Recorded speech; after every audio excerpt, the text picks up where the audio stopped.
Hindi ko na nga pala na-video yung aking pagmamasilya dito sa mga bitak nitong pintuan. So bali, ang unang po natin ginawa dyan ay minasilya muna natin yung mga bitak. Yan, mga bitak. And then pinatuyo muna natin. At ating lilihahin po yan hanggang sa yung kanyang bitak ay pumantay na doon sa kanyang paglalapatan.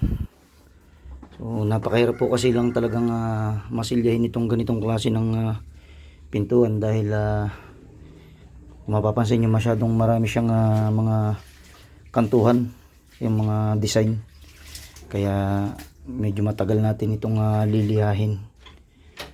At siguro baka maghapon natin itong lilihahin dahil kasi itong pintuan na ito ay ilang taon na ito. So kung hindi ako nagkakamali, itong aking pintuan ay 8 years na ito. So bali mili na kasi itong kahoy na ito. Kaya ang milila, alam naman natin na ito ay isang uri ng kahoy na makunat. So balit medyo mahina ito sa tubig, lalo na kung ito ay nabababad ng tubig ulan. So kaya ayan, mapapansin nyo, pumangit na yung kanyang balat, umitim na siya at nagkaroon na ng mga mancha. At kung mapapansin niyo yung iba, halos ay malambot na rin. Yan. So ang gagawin natin dyan guys, pagtsatsagaan natin lihahin yan. So wala tayong gagawin ngayong buong maghapon na ito kundi magliha itong buong pinto na ito sa harap, mga gilid at doon sa kanyang likod. Yan.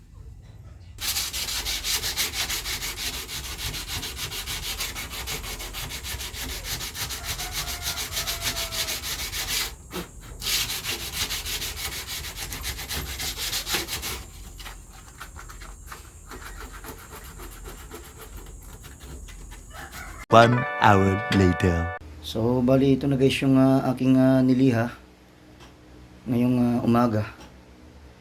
So medyo bumalik yung dati niyang itsura. Medyo pumuti yung kanyang itsura ngayon, dahil nung nakaraan malumot siya tapos umitim. Kaya nilihan natin ngayon. So balit hindi pa natin tapos ito. Uulitin pa natin itong lihain para talagang maganda siya at makuha natin yung mga dugtungan niya. Yan o. Medyo may nakakapapa akong magaspang at nakaalasa pa.